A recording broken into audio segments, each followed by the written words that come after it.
Matthew chapter 28, verses 19 and 20. All together, ready? Begin. Go ye, therefore, and teach all nations, baptizing them in the name of the Father, and of the Son, and of the Holy Spirit, teaching them to observe whatever I have commanded you, and lo, I am with you always, even to the end. Also in Mark chapter 16, verse 15. Okay, all together, verse 15, begin. And he said unto them, and preach the gospel to every creature. Acts chapter 1 and verse 8. Acts chapter 1 and verse 8. Reading all together, begin. Shall receive and ye shall be witnesses both in Jerusalem and in all Judea and in Samaria and in the uttermost part of the earth. Okay, ang last na passage is Matthew chapter 5, 13 to 16. Okay, Matthew 5, 13 down to verse 16. All together, verse 13, begin. You are the salt of the earth. So the Lord said, where we shall be salted. It is good for nothing, but it does not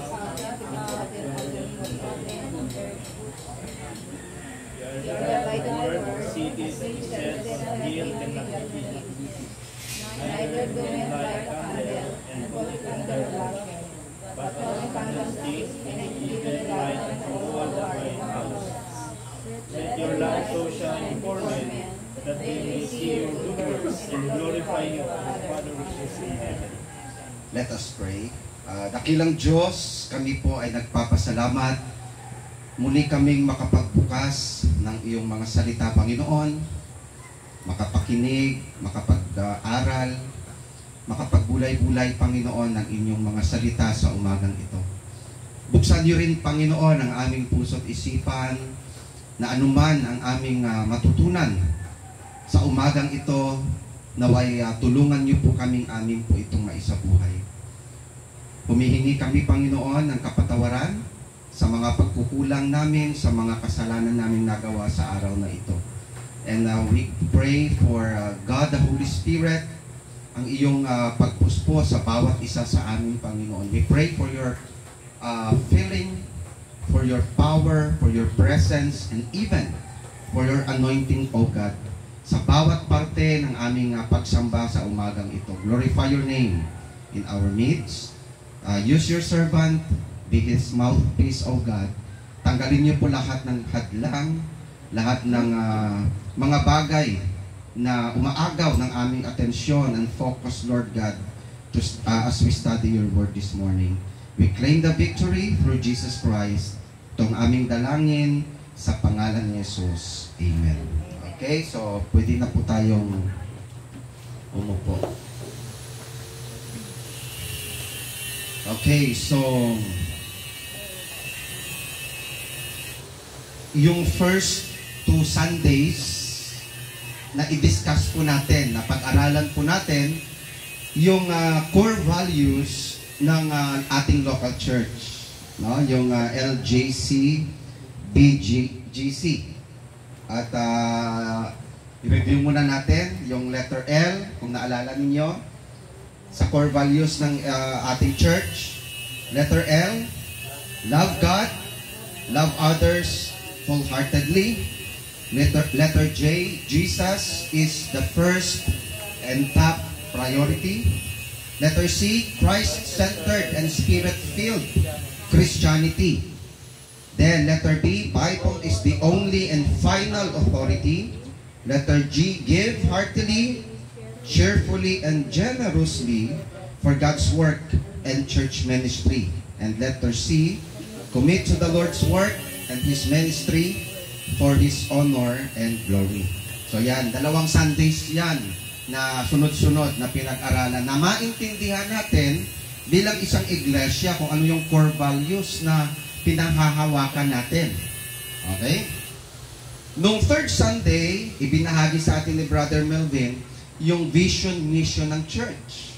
No? At yung church vision, to become Christ-centered, Spirit-filled, and soul-winning church for the glory and honor of our Lord and Savior Jesus Christ. So yun yung vision na nakikita natin na ang bawat Kristiyano ay magiging Christ-centered. Habang tumatagal ka na Kristiyano, hindi ka na nagiging self-centered, kundi nagiging Christ-centered ka na. Okay? Hindi ka lang Christ-centered, kundi ikaw ay naging Spirit-filled. At the same time, naging soul-winner. No? Ikaw na yung Kristiyanong nagbabahagi ng salita ng Diyos. So yan ang church vision.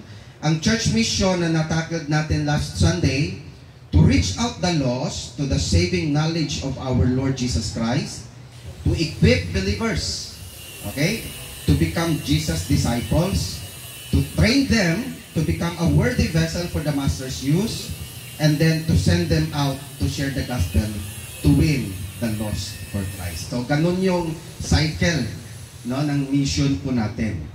Yung church mission. Gusto ko pong ibahagi sa inyo yung ano ba ang mission ng local church sa community.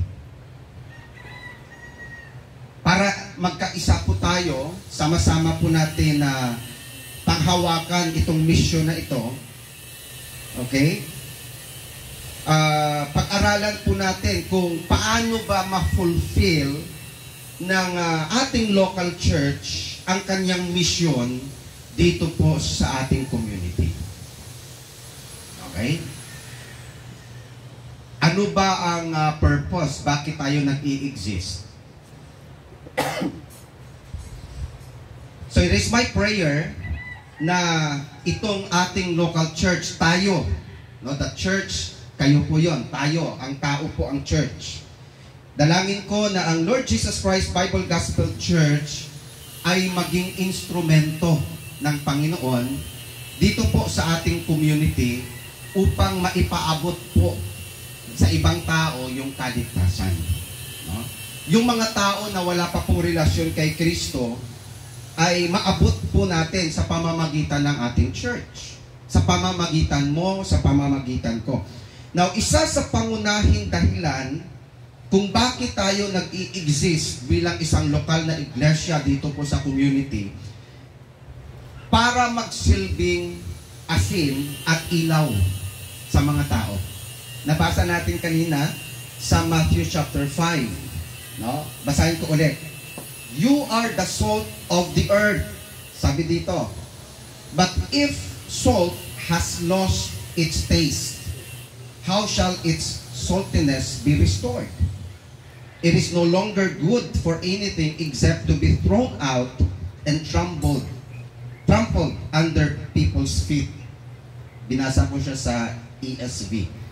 You are the light of the world. A city set on a hill cannot be hidden, nor do people light a lamp and put it under a basket, but on a stand, and it gives light to all in the house. Verse 16, in the same way, let your light shine before others, so that they may see your good works and give glory to your Father who is in heaven.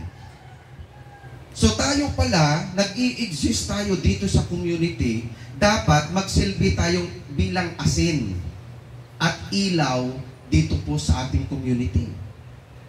Yun pala dapat ang purpose, bakit po tayo nag-i-exist. No? Kaya lang ang tanong ko po mga kapatid, naging ilaw at asin nga ba talaga tayo sa community ito? Ano sa palagay nyo? Naging asin nga ba talaga tayo? Ilang taon na tayo na nag-start dito sa community na ito? Nagsilbi ba tayong asin sa mga tao? Nagsilbi ba tayong bilang ilaw sa mga taong nasa kadiliman? Okay? Or, baka yung tingin lang ng tao sa atin ay reliyon lamang. Okay? O baka, iniisip ng iba, kulto. Ganun ba ang pagtingin ngayon ng tao sa atin dito sa community? Or makita nila na ang Lord Jesus Christ Bible Gospel Church, naging ilaw yan. No? Nagsilbing salt and light yan dito sa amin. No? So ano ba ang misyon ng church dito sa ating community? Now may tatlong bagay lang ako na gustong ipaliwanag, no, i-share sa inyo.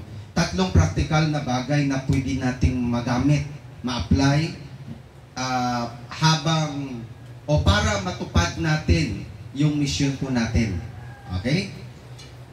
Sa topic natin, ang mission ng local church sa community. So, una po, nakikita nyo ba? Okay. Mission ng church na ibahagi ang biblikal na paraan ng kaligtasan para sa mga tao dito sa ating community. So, gusto ko na maintindihan nyo itong point na to. Okay? May mission po tayo bilang isang lokal na iglesia. At yung mission po natin ay ibahagi po sa mga tao dito sa ating community yung biblikal na paraan ng kaligtasan. Bakit biblikal na paraan? Kasi mayroon pong maling paraan ng kaligtasan at yun ang alam ng karamihan. Hindi alam ng karamihan kung ano ang biblikal na paraan upang sila po ay magkaroon ng kaligtasan. So, sino ngayon ang may responsibilidad para ibahagi itong magandang balitang ito? Okay? So, yan pong una na mission po natin, ibahagi ang biblikal na paraan ng kaligtasan. Gusto kong i-emphasize yung biblikal na paraan. Okay? Kasi nga, mayroong paraan ang tao para siya maligtas. Ang simbahan, mayroon din siyang sariling paraan para kung paano maligtas ang tao. Tanong, hindi lahat ng church ay Bible-based. Okay? Naalala nyo, isa sa core values natin, anong B? Bible is the only and final authority. So, hindi lahat ng church Bible ang final authority. Ibig sabihin, kung ang Bible nagtuturo ito ang paraan ng kaligtasan, ito din ang dapat ibahagi natin sa mga tao. So, sad to say, kung ang church hindi alam ang biblical na paraan ng kaligtasan, ano ang ibabahagi natin sa community? So, doon natin, dapat, yun yung mali, no? Instead na mag-share tayo ng gospel sa mga tao, ang sinishare ng kadalasan na approach natin, church. We introduce ang church, punta sila sa church, pero never tayo nag-share sa kanila kung ano yung gospel. Kaya yung dating ngayon sa mga tao, parang naglipat lang sila ng church. So yun ang reason, mga kapatid, kailangan mong alamin kung ano yung biblical na paraan na yun. No? So ang tanong na ipapaabot nga ba natin sa kanila ang libreng mensahe ng kaligtasan o ang ebanghelyo ni Kristo? Na ibabahagi ba natin? No? Bilang isang Kristiyano, bilang isang mananampalataya tagasunod ni Kristo. Okay? Ano ang ginagawa mo bilang isang anak ng Diyos dito sa ating community? Kung ang ating gagawin, mga kapatid, ay ganito lang, yung routine natin, pupunta lang tayo sa church, magsamba lang tayo, then hihintayin natin yung Miyerkules, hintayin natin yung Sunday, ganun lang ang ating routine, hindi natin maaabot ang community. Okay? Hindi natin maaabot ang community, mga minamahal. So, ano Anong ginagawa natin bilang Kristiyano at tagasunod ni Kristo para ma-fulfill ang Great Commission na ibinili ng ating Panginoong Hesukristo para sa atin bilang kanyang church? Ano yung Great Commission? Nabasa natin kanina yan sa Matthew chapter 28. Go ye into all the world and teach all nations. Go ye therefore and teach all nations. Sa ibang translation, ang word na teach, ang ibig sabihin nun, make disciples. So, una sa lahat, ang mission pala ng church is evangelism and discipleship. Yun pala dapat ang gagawin ng church. No? Yung mga pag-attend natin, pagdalo natin sa gawain ng Panginoon, that's part of our Christian life. No? Pero ano ba talaga ang function ng church? Okay? Kabilang ka ba sa mga Kristiyano na nagbabahagi ng salita ng Diyos? Nagsusoul winning, nagdi-disciple, no? Nagsishare ng gospel. O isa tayo sa mga Kristiyano na walang pakialam sa spiritual na kondisyon ng mga tao. Kung may isa pa na mangyari sa church, yung testimony, na iisipin ng mga tao na itong church, local church natin, ay walang pakialam sa spiritual condition ng mga tao. Naalala ko tuloy, sabi ng isang general na pulis, no, ini-encourage niya ang mga kapapastoran na mag-volunteer para matulungan ang mga kapulisan. So, once may partnership na si pulis at yung church, kaya nga mayroong kasimbayanan. Anong kasimbayanan? Kapulisan, simbahan, pamayanan. Okay? Programa po yan ng pulis. Okay? Programa po nila yan na ang mga pulis pupunta ngayon sa community kasi gusto nila mapalapit sa community para matanggal yung mindset ng mga tao, ang pulis, ano yan, masama sila, hindi sila ganito, negative ang impression ng iba sa mga kapulisan natin. So, humihingi sila ngayon ng tulong, paano kami mapalapit sa community. Humingi sila ng tulong sa church. Pwede nyo ba kaming ilapit sa community? Kaya ang church ang nag-reach sa pulis at sa community. Okay? Sa church naman, kailangan natin ang community kasi gusto natin silang abutin. No? Kaya maganda ang partnership kasi minsan kung gagawa tayo ng activity, mahirap tikunin ang mga tao. No? Kaya ang isa din, sabi namin, maganda din na partnership tayo sa pulis. Kasi yung pulis, mag-gather na sila ng tao niyan. Working together sa mga barangay officials natin. No? So sa kasimbayanan, andyan si kapitan, andyan yung mga opisyal ng barangay, kung sino man yung mga audience na yun. May audience na agad. Sa anong part ng church, ang church magbigay ng spiritual, mag-share ng Word of God. No? So nung nagbago ang Chief PNP, medyo hindi ulit nabigyan ng pansin yung kasimbayanan na yan. Okay, dati kasi talagang mandatory. No? Pero ang point ko po,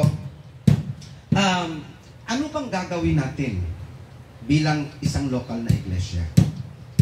Our part is to share the gospel sa mga tao po dito sa ating community. Okay? Isa ba tayo sa mga Kristiyano na we don't care?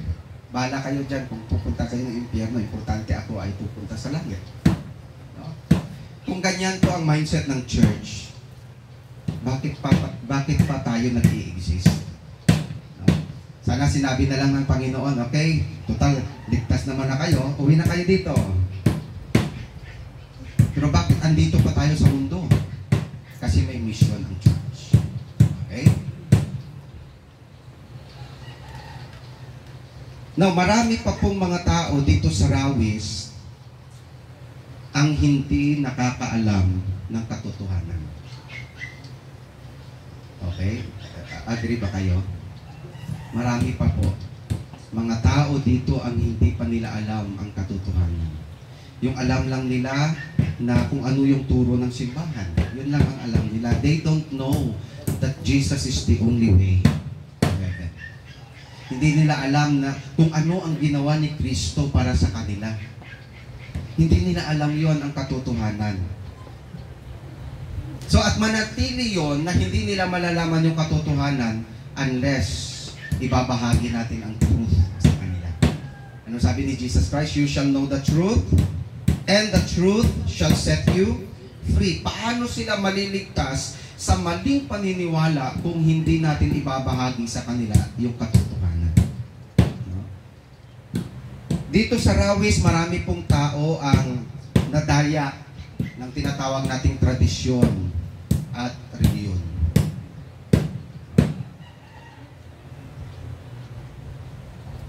Naalala ko tuloy na naalala mo, no? Mayroong namatay dito sa atin. And maganda yung motibo natin na gusto sana natin i-comfort yung family, gusto tayo mag-pray, gusto natin silang ilapit sa Panginoon. Pero nakakalungkot kasi nireject nila yun. Ibig sabihin, bakit nila nireject? Kasi yung marahil nadaya sila doon sa tradisyon at reliyon. No?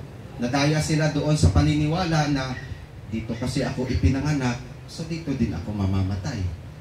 No? Nadaya sila sa ganung paniniwala. So ibig sabihin, marami pa dito sa atin, dito pa lang sa lugar natin, ang mga tao na hindi pa nila alam kung ano yung biblical na paraan ng kaligtasan. Okay? Maraming kaluluwa, ibig sabihin, marami lang po ang mga tao ang nanganganib ang kanilang kaluluwa. At marami na rin yung mga tao dito sa atin namatay, walang kasiguruhan yung kanilang kaligtasan. So anong gagawin natin ngayon? No? Hahayaan lang ba natin sila na mapahamak? Na una sa lahat, may church pala dito. Sabi ng isang general, kung sa lugar ninyo maraming kriminal, maraming records, no, na masamang tao, halimbawa sa lugar na yon, dapat daw ang sisisihin ang church. So napaisip kami doon. Sabi ng general, kasi anong ginagawa ng church na yon sa lugar na yon? Hindi sila naaabot. Bakit ang dami pa rin gumagawa ng ganito? Ang daming mga masasamang tao. Anong ginagawa ng church? Natutulog ang church. So that's why, gusto ko po na maintindihan natin na kailangan po nating gawin ang misyon po natin. No? Ang pagbabahagi ng kaligtasan po sa mga tao, hindi lang po yan responsibilidad ng pastor, no, ng workers, kundi ng bawat isa. Ibig sabihin ng church. Okay? Kailangan nating ibahagi ang ebanghelyo ni Kristo habang meron pang oras at pagkakataon. Okay? Dapat magkaroon tayo ng burden and compassion, lalo na sa mga tao na wala pa pong relasyon sa ating Panginoong Jesucristo. Tanungin ko po kayo mga kapatid, kung ikaw na Kristiyano, no, kaya mo na bang mag-share ng iyong pananampalataya? Naalala ko tuloy, Kuya Dennis, nabanggit mo ka last time, si Ma'am Iclarin ba yun? Si Ma'am Iclarin, yung mother pala ni Ma'am Ruth. No? Matanda na siya, ilang taon na ba yun? Pero alam mo, grabe ang burden and passion niya sa soul winning. Saan man siya mapunta, ang goal niya, kung sino man yung kanyang makatabi, sigurado yan, masisiran yan. Pag tumangkap sa Panginoon, kung saan man siya na lugar, i-channel niya sa church. Okay, punta ka dito or introduce niya sa church, ito na-sharean ko yan, tumanggap yan sa Panginoon. No? Kung ikaw ay isang, let's say, negosyante, or mayroon kang produkto, no? Halimbawa, networking, no? Ano ang mindset mo pag ikaw ay may produkto? Ha? Lahat ng tao, magiging customer ko to. Di ba? Yun yung isip ko eh. Pag mayroon kang nakatabi, hindi ko yan lulubayan. Bago ako umalis, na-introduce ko sa kanya yung produkto. Yan ang mindset. No? What if tayong mga Kristiyano dapat ganun tayo? Na sana, sino man yung makatabi natin, sino man yung makakasama natin, yung mindset natin, masisiran ko to patungkol kay Jesus. No? Kaya lang, minsan hindi natin nagagawa yon kasi ang kulang po sa atin, wala tayong burden, wala tayong compassion doon sa mga tao na wala pang relasyon sa Panginoon. Kaya tanong ko po sa atin, handa ka bang mag-commit? Or willing ka bang magpagamit para sa soul-winning ministry ng church na to? Para ma-fulfill po natin yung mission. Bakit po tayo nag-i-exist, no, dito sa community na ito? Willing ka bang magpagamit sa Panginoon? Mission ng church na ibahagi ang biblikal na paraan ng kaligtasan para sa mga tao. Hindi lang po dito sa Rawis. No? Yung ministry natin, of course, Ilocos Sur na maabot sa Panginoon. Pero nasa Jerusalem pa lang tayo. No? May Samaria na tayo. No? Naabot natin ang San Esteban. No? Ang Bantay, nag-merge dito sa Bigan. No? So, ibahagi po natin ang biblikal na paraan. Kaya nga po, kung napansin po ninyo, bakit tayo may mga ministries? And sad to say, na yung ibang mga ministries natin dying. Hindi natin nasusustain. The first ministry natin is children ministry. Kahapon, nag-prayer time na lang kami dito. Walang mga bata.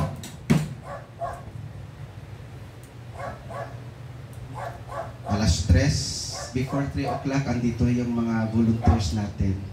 Baka may mga bata na pupunta. Wala po mga bata na pumunta. So, nag-pray na lang kami, Lord, sana isustain mo itong ministry ito. Sa mga Christian parents, encourage your children to attend. Why? Through this children ministry, alam niyo po, matuturuan sila. No, hindi lang ng kaligtasan, kundi ng magagandang asal. Okay? So dapat, hindi tayo ma-zero sa children ministry. Why? May mga parents tayo ng mga Christians dito. Isa yan.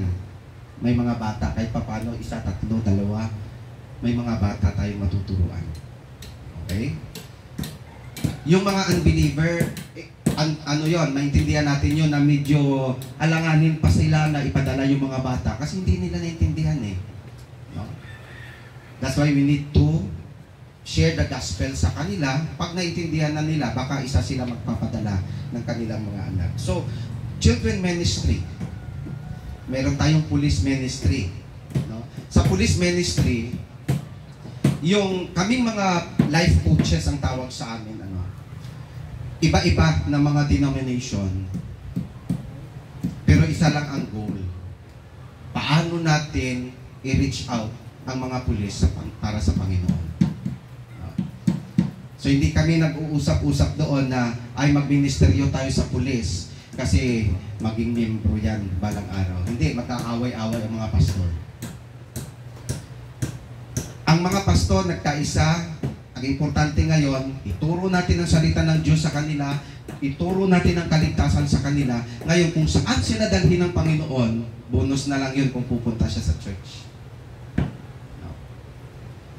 So that's why hindi natin pwedeng i-take for granted ang police ministry kasi minsan, nagsishare kami ng gospel, nakatutok kami sa online, ilang minsan mahigit sila 100 na sa online. Nakatingin lang kami sa cellphone, sa camera, basta mag-share lang kami. We do not know kung sino yung audience namin doon. One time nagturo ako, MRP yon, Moral Recovery Program. Akala ko, Ilocos Sur lang ang audience. Pati pa pala Pangasinan, Ilocos Norte, La Union. So we cannot underestimate the police ministry. Kaya mag-pray kayo, pag-pray niyo po ang police ministry. Na hindi lang po marinig nila ang salita ng Diyos, na may changes talaga. No? May changes, may pagbabago po na mangyari po sa kanila. Campus ministry. No? Salamat sa Diyos nung kailan ba yung Brother Melvin? Last Wednesday, no? Recollection, grade 12. No? Hindi man naabot yung 90 plus na mga numbers nila, pero marami-rami din ang umattend. And I'm praying, bahala na si Lord, bahala ng Holy Spirit na mag-work out sa kanila. But nag-extend tayo ng message ng salvation sa kanila. No? Campus ministry. Mayroon tayong personal soul winning at yun yung ini-encourage natin sa bawat isa. Hindi na namin maabot yung mga kakilala ninyo. Yung mga neighbor niyo, hindi na namin maabot yan. Andyan kayo para ibahagi sa kanila ang Ebanghelyo. Paano, Pastor, kung di sila makinig? Hindi na natin pananagutin yun. Importante, ibinahagi po natin. Soul winning ministry and discipleship ministry. Sa mga may mga discipler natin, kamusta ang discipleship time ninyo? Tuloy-tuloy ba? No?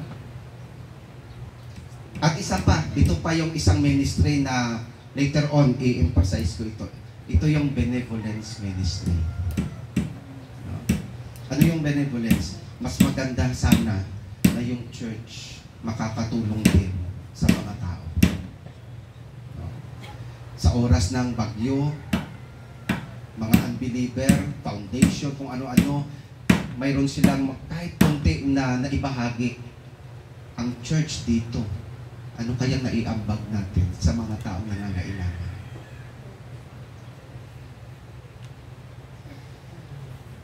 Salamat sa Diyos na may pumunta dito sa atin, yung team nila Pastor Jihan. May mga sponsor sila, pumunta sila dito, naka-avail tayo. At ilang pamilya din ang nabigyan. Di ba? Yan ang tinatawag nating benevolence ministry.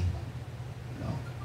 Later, i-emphasize natin yan. So ito pong una, mga minamahal. Mission ng church na ibahagi ang biblikal na paraan ng kaligtasan sa lahat ng mga tao dito po sa ating community. Ang tanong, willing ka ba na maging parte nito? Kailangan po tayong gumalaw. No? Ngayon, medyo nagpahinga muna yung mga ministries natin. Okay? And we need more wisdom kung anong gagawin. No? Kung hindi effective itong approach natin, anong gagawin nating approach? No? So later on, baka mag-usap-usap tayo sa mga ministry na gagawin po ng church na ito. Okay? Punta tayo sa pangalawa. Mission ng church na ipakilala si Kristo sa mga tao sa pamamagitan ng ating salita at gawa. Okay? So, hindi lang po ito na mag-share ka ng gospel, kundi mission ng church na mag-reflect tayo. Dito papasok na mag-shine tayo. No? Sa pamamagitan po ng ating pamumuhay. And that includes yung ating mga salita, yung ating mga ginagawa. Okay?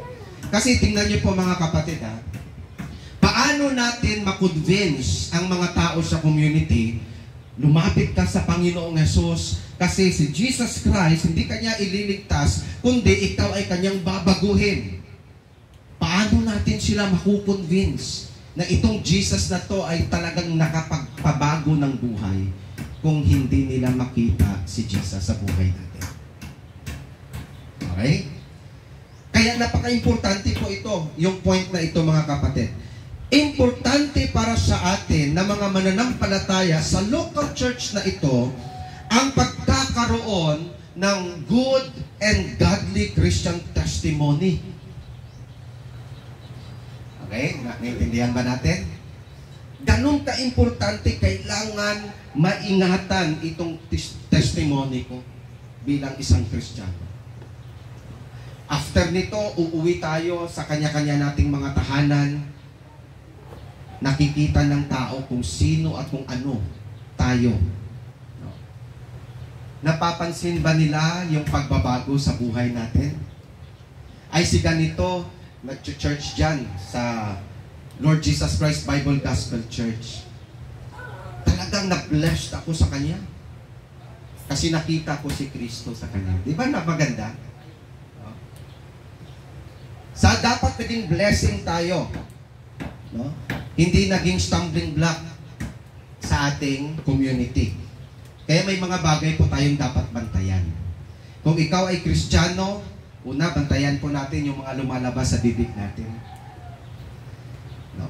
Kung ikaw ay Kristiyano, dapat iwasan mo na ang pagsasabi ng hindi nakakalugod sa Diyos. No? Bilang Kristiyano, dapat bawal na yung pagmumura. No? Bilang Kristiyano, dapat bawal na yung pagsasabi ng hindi totoo. Dapat hindi na tayo magsasalita ng mga bagay na pwedeng ikasira ng ating testimony. So may mga bagay po tayong bantayan. We have to watch our words. Even yung mga actions natin. No, ito bang gagawin ko, masisira ba ang pangalan ng Panginoon? Kaya may mga, bago natin nakilala ang Panginoon, alam ko na lahat tayo ay may mga past sinful lifestyle. No? Dati itong ginagawa ko nung hindi pa ako Christian, ganito yung ginagawa ko. Ngayon, nung naging Christian ka na, kailangan na natin iwasan yung mga bagay na alam nating pwedeng ikasira sa pangalan ng Panginoon. No?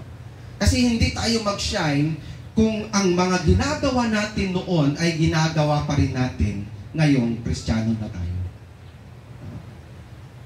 So salamat sa Diyos na yung kapangyarihan niya na nagbago po sa atin. No? At yan po dapat i-maintain natin. No? Kasi kung hindi nila makita yung pagbabago na yon sa mga ginagawa po natin, paano tayo maging effective? No?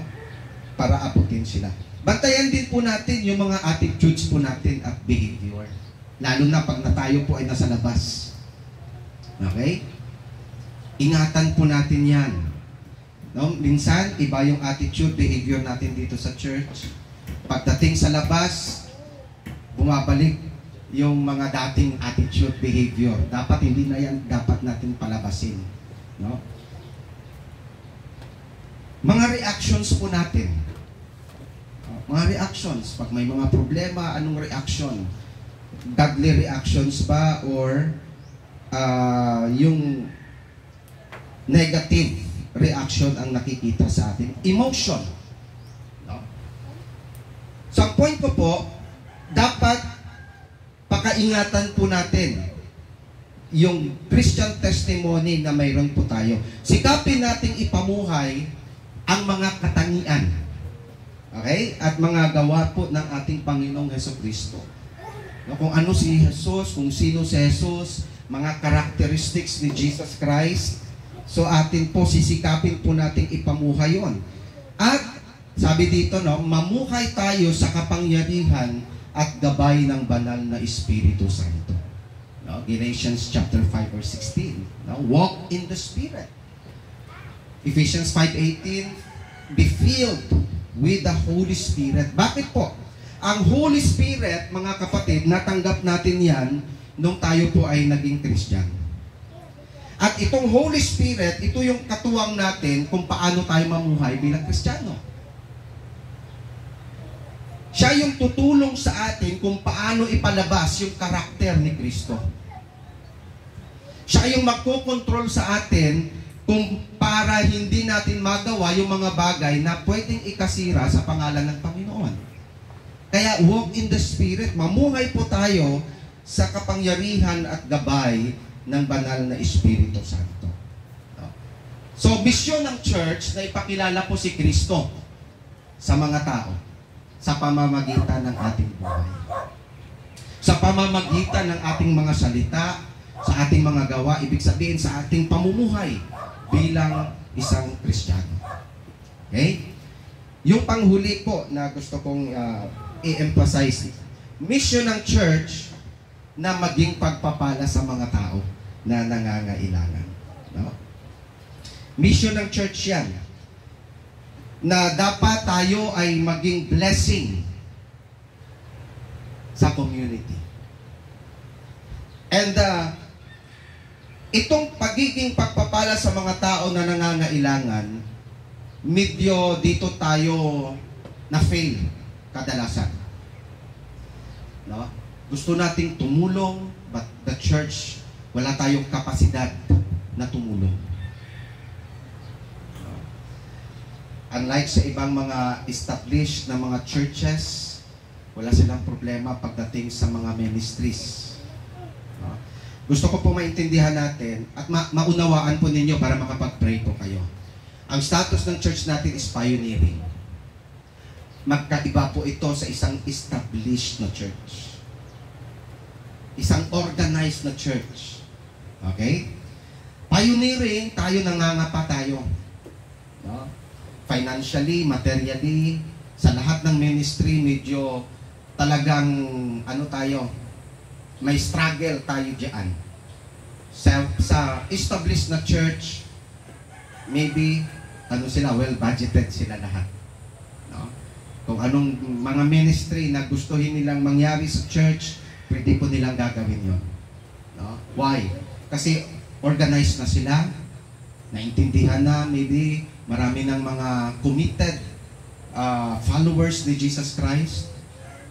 Marami nang nakakaintindi sa gawain ng Panginoon.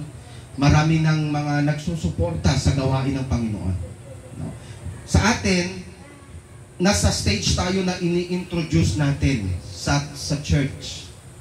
Ang role ng church, napansin ba ninyo? Lahat ng pinag-aralan natin ngayon patungkol sa church. Bakit? Inihahanda kayo. Okay? Inihahanda po ang church. Upang sa ganun, ang church po, hindi lang siya manatili na pioneering pa rin. No? 12 years na tayo, magta-13 na yata. Oo, magta-13 years na tayo, pioneering pa rin tayo. 13 years na tayo, darating na tayo sa 13 years, ganito pa rin ang church? Or it's time for us to level up? 13 years na tayo, iilan lang ba ang nagkukumit sa gawain ng Panginoon? So dito natin makikita kung ang church nag-grow. No? Mas nakakahiya sa Panginoon na umabot tayo ng 50 years, ganito pa rin ang ating setup. Hindi tayo nag-level up. No? Kaya nga, one time may preaching tayo na dapat mag-grow tayo not only spiritually. Dapat mag-grow tayo physically. Ibig sabihin, dapat habang tumatagal, dumadami din tayo. At paano mangyari yon? Kung mag-soul winning din tayo.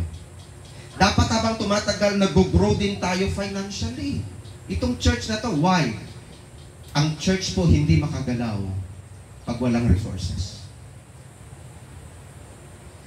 Kung ang desire natin na maging pagpapala sa tao sa community, paano natin gagawin yon pag walang church na magsuporta sa ministry? Support, learn to love, or learn to support your local church. Spiritually, physically, financially, and materially. Okay? Misyon ng church na maging pagpapala sa mga tao na nangangailangan. Bakit? Mayroon pong pangangailangang spiritual ang mga tao. Okay? That's why, ang church dapat, siya yung maging blessing siya doon sa community. Ay, ang mga tao, kahit mayroon silang spiritual na pangangailangan, they need salvation.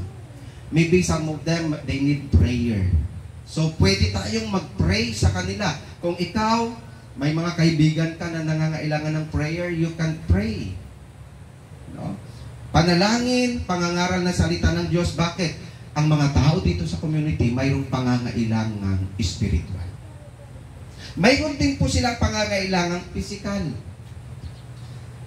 At itong pangangailangang physical, hindi natin ito masusustain. Minsan, nagagawa natin ito, napupunan natin, lalo na kung mayroon tayong mga resources.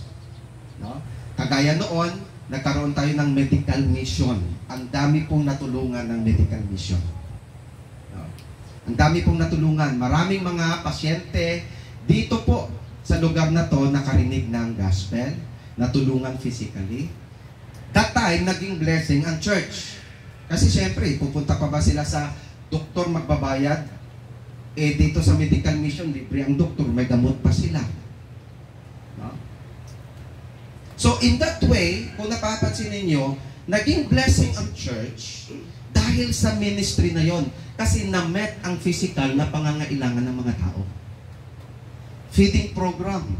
No? Isa din yan. Kaya lang, ang isang napansin natin, no, pag wala tayong mga ganon, hirap akayin ang mga tao. Tama? Ay, mag-Bible study tayo. Sinong pupunta? Pero try nyo. Noon, alala ko, nung dyan tayo sa my garden, ang dami natin noon. Bakit? Kasi after ng worship, may merienda. Eh, ang daming umaattend. Kahit doon tayo sa may sa may covered court. Ang dami umattend. Kasi after that, nabubusog sila. Kaya dumating tayo sa punto, hindi natin kayang isustain na to. No? Hindi natin kayang isustain. Lalo na kung dumadami ang tao, paano natin sila papakainin. So dumating tayo sa punto, wala na muna tayong merienda. Anong nangyari? Unti-unting nababawasan ng tao. Why? Kasi mayroon din silang physical na pangangailangan. Marahil hindi natin hindi natin ma-deny. Baka yun din. Siyempre, atin tayo din kasi siyempre wala tayong makain eh.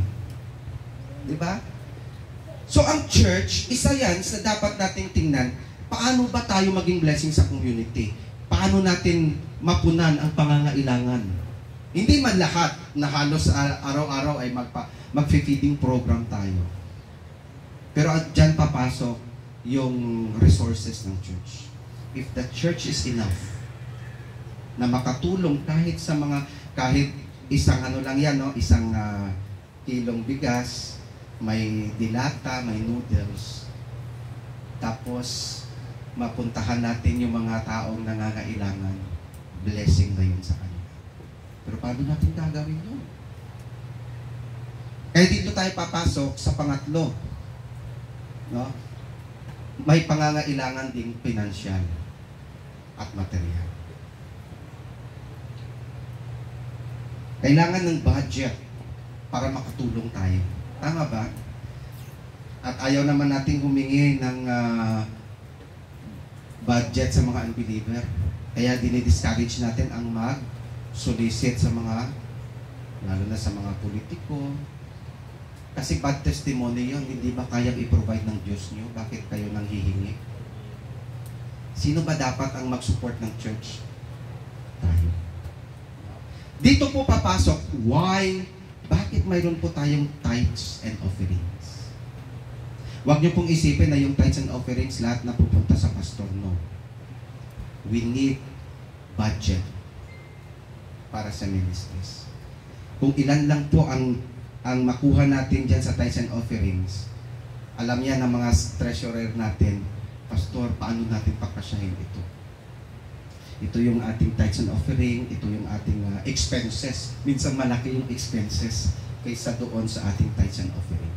Kaya ang challenge po sa atin dito mga kapatid, kailangan lang siguro natin maging faithful to bring back what belongs to the Lord. No?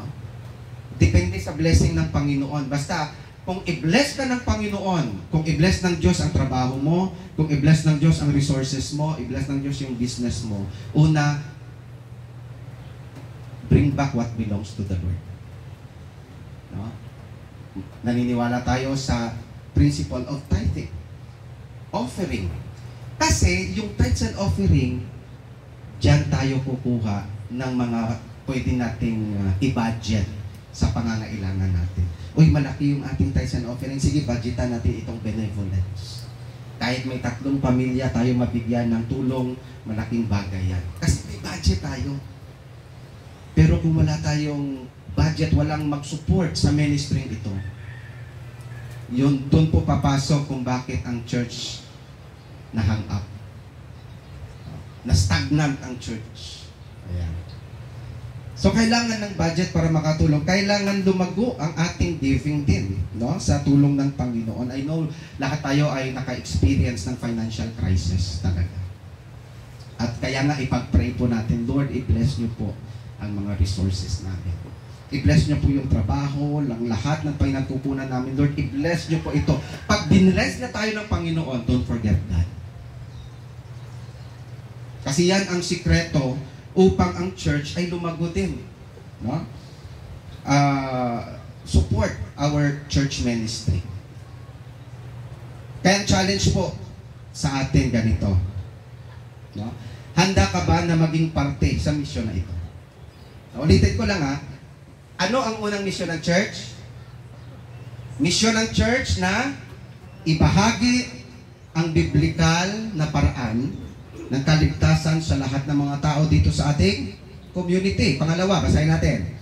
Misyon ng church na ipakilala si Kristo sa mga tao sa pamamagitan ng ating mga salita at gawa. Pangatlo, misyon ng church na maging pagpapala sa mga tao na nangangailangan. Ang tanong, handa ka bang maging parte ng misyon na ito? Okay? Pangalawa, willing ka ba na maging instrumento para ma-fulfill ang misyon ng local church sa community na ito?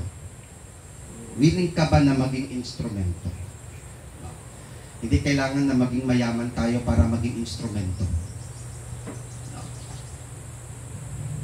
Willingness to serve the Lord. Lord, gamitin niyo po ako na para ma-fulfill ang misyon mo dito sa aming community. So, willing ka ba, handa ka ba na maging parte ng misyon na ito? Tayo po ay manalangin, mga kapatid.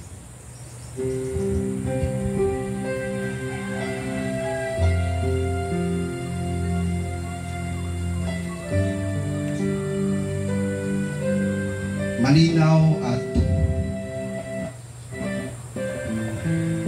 maliwanag kung ano ang misyon ng Lord Jesus Christ Bible Gospel Church sa community dito. Hindi po aksidente na nagkaroon po ng church. At salamat sa Diyos na sa dami-dami ng tao, isa ka sa kanyang niligtas. Isa ka sa nakakakilala sa Panginoong Yesus. At isa ka na naging parte ng katawan ni Kristo.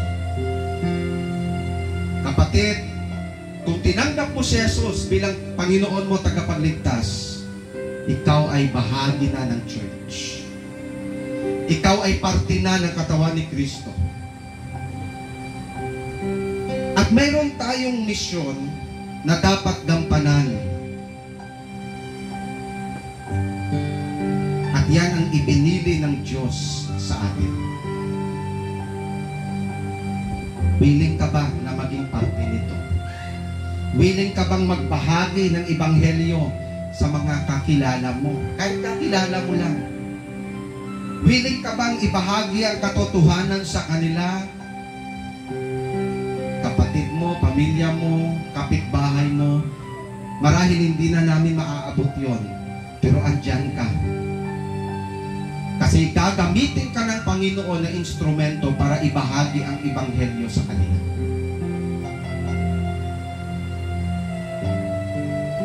Pag-pray mo, Lord, use me. Bigyan niyo po ako ng lakas ng loob. Maibahagi ko po ang ebanghelyo. At bilang Kristiyano, ingatan din natin yung ating testimony. Pag-pray natin, Lord, tulungan niyo po ako na maging blessing ako. Sa aking mga salita, sa aking mga gawa, sa aking mga pamumuhay, sana hindi ka mapahiya, Panginoon. Make me a blessing to my community. At ipag-pray natin, Lord, this church, sana maging blessing, Panginoon. Tulungan niyo po kami, Lord, give us the resources. I-bless niyo po ang aming mga pangangailangan, Panginoon, upang maabot din po namin yung mga tao, Lord God, sa community. Hindi lang ang kanilang spiritual, kundi pating physical, maging ang kanilang material na pwedeng maitulong ng church. Pero paano namin gagawin yan, Panginoon, kung kami mismo sa church struggle din, Panginoon. Kaya hinihingi namin, Panginoon, ang iyong pagpapala. Bless our work, Lord, our resources, upang sa ganon, magkaroon kami ng kakayahan na makapagbahagi din po ito sa iba. Help us, Lord, to fulfill our mission sa aming community, Panginoon. Bless your word, O God. In Jesus' name.